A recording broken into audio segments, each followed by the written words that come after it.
ছিল, যাকে police RAB সবাই মিলে দমিয়ে রাখতে পারেনি, গুলির ভয় দেখিয়ে তাকে দমিয়ে রাখতে পারেনি, গুম করার ভয় নিয়ে তাকে দমিয়ে রাখতে পারেনি। বাংলাদেশের গণতন্ত্র পুনঃপ্রতিষ্ঠার সেনাপতি জাতীয় নাগরিক পার্টি এনসিপির সংগ্রামী আহ্বায়ক জনাব মোহাম্মদ জাহিদ ইসলাম। ইনকিলাব ইনকিলাব জিন্দাবাদ জিন্দাবাদ ইনকিলাব ইনকিলাব জিন্দাবাদ জিন্দাবাদ ক্ষমতার জনতা জনতা জনতা ক্ষমতার জনতা জনতা জনতা এই আপোষ না সংগ্রাম সংগ্রাম সংগ্রাম এই আপোষ না সংগ্রাম সংগ্রাম সংগ্রাম এই দালালি না রাজপথ রাজপথ রাজপথ এই ইনকিলাব ইনকিলাব জিন্দাবাদ জিন্দাবাদ।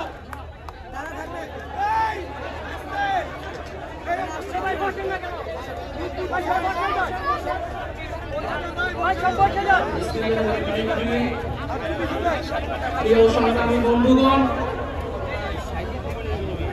আজ জাতীয় নাগরিক পার্টি ঢাকা মহানগর কর্তৃক আয়োজিত আওয়ামী লীগ নিষিদ্ধের দাবিতে আয়োজিত এই বিক্ষোভ সমাবেশে উপস্থিত আছেন জুলাই গণ অভ্যুত্থানের শহীদ পরিবার বৃন্দ এবং জুলাই গণ অভ্যুত্থানে অংশ নিয়ে আহত যোদ্ধা বৃন্দ। আরো উপস্থিত আছেন জাতীয় নাগরিক পার্টি এনসিপির সংগ্রামী সদস্য সচিব, সংগ্রামী মুখ্য সংগঠক বৃন্দ, সংগ্রামী মুখ্য সমন্বয়ক এবং কেন্দ্রীয় নেতৃবৃন্দ সহ ঢাকা মহানগর এবং আশপাশ থেকে আগত বিভিন্ন পর্যায়ের নেতাকর্মী বৃন্দ। সবাইকে জাতীয় নাগরিক পার্টির পক্ষ থেকে জানাই সংগ্রামী শুভেচ্ছা এবং সালাম। বন্ধুগণ, আজকে জুলাই গণ অভ্যুত্থানের এই 9 মাস পরেও আওয়ামী লীগ নিষিদ্ধের দাবিতে, আওয়ামী লীগের নিবন্ধন বাতিলের দাবিতে আমাদেরকে রাজপথে নেমে আসতে হচ্ছে, আমাদেরকে রাজপথে কথা বলতে হচ্ছে। এটা আমাদের সামষ্টিক ব্যর্থতা বলে আমরা মনে করি। আমরা জুলাই গণ অভ্যুত্থানের প্রেক্ষিতে যে অন্তর্বর্তী সরকার গঠনে অংশ নিয়েছিলাম, সেই সরকারের কাছে আমাদের অন্যতম দাবি ছিল, জাতির কাছে আমাদের অন্যতম প্রতিশ্রুতি ছিল, জুলাই গণ অভ্যুত্থান সহ বিগত 16 বছরে যে ফ্যাসিজম স্বৈরাচার তৈরি হয়েছিল বাংলাদেশে, তার বিচার নিশ্চিত করা। বিচার এবং সংস্কারের জন্যই মানুষ রাজপথে নেমে এসেছিল। বন্ধুগণ, একটু পেছন থেকে ইতিহাসটা বলতে চাই। বাংলাদেশের জনগণ এই 24-এ প্রথমবার রাজপথে নেমে আসেনি, রক্ত দেয়নি, আত্মত্যাগ করেনি।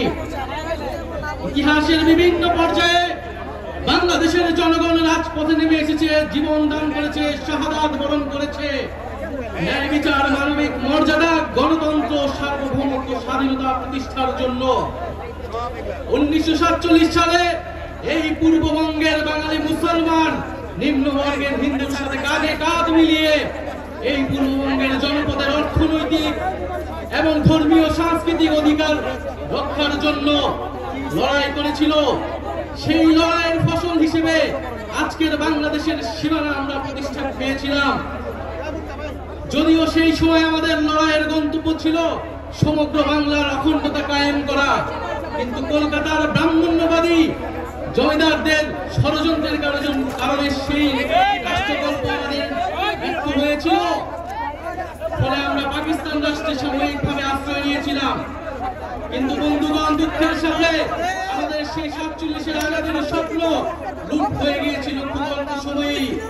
পাকিস্তানির শাসক গোষ্ঠী এখানে বাঙালি জনগোষ্ঠীর ভাষা, সংস্কৃতি এবং অধিকারের উপর হস্তক্ষেপ করেছে এবং বাঙালি জনগোষ্ঠীকে তার ন্যায্য অধিকার থেকে বঞ্চিত করেছে বারবার।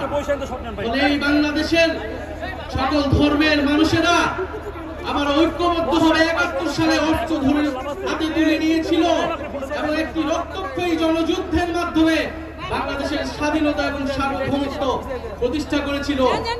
কিন্তু আবারও দুঃখের সাথে 71-এর পরে এই 72 সালে আমার সোনার বাংলার স্বপ্ন এই মুজিববাদীদের হাতে বেহাত হয়ে গিয়েছিল। এই মুজিববাদীরা ৭২-এর সংবিধানের মাধ্যমে বাংলাদেশকে ভারতীয় শাসক গোষ্ঠীর হাতে তুলে দিয়েছিল। মুজিববাদী সংবিধানের মাধ্যমে যে স্বাধীন বাংলাদেশের আকাঙ্ক্ষা, যেই মুক্তিযুদ্ধের শহীদদের আকাঙ্ক্ষা তৈরি হয়েছিল, সেই আকাঙ্ক্ষাকে ব্যর্থ করে দেওয়া হয়েছিল। মুজিববাদী সংবিধানে বাঙালি জাতীয়তাবাদের নামে এখানে বিভিন্ন জনগোষ্ঠীর যে ভাষার অধিকার, সেই অধিকারকে দমন করা হয়েছিল। মুজিববাদী সংবিধানে ধর্মনিরপেক্ষতার নামে বাংলাদেশের ইসলাম মানা জনগোষ্ঠী, ধর্মবান মুসলমানের যে সংস্কৃতি, সেই সংস্কৃতিকে রাষ্ট্র গঠন প্রক্রিয়া থেকে বিচ্ছিন্ন করে দেওয়া হয়েছিল।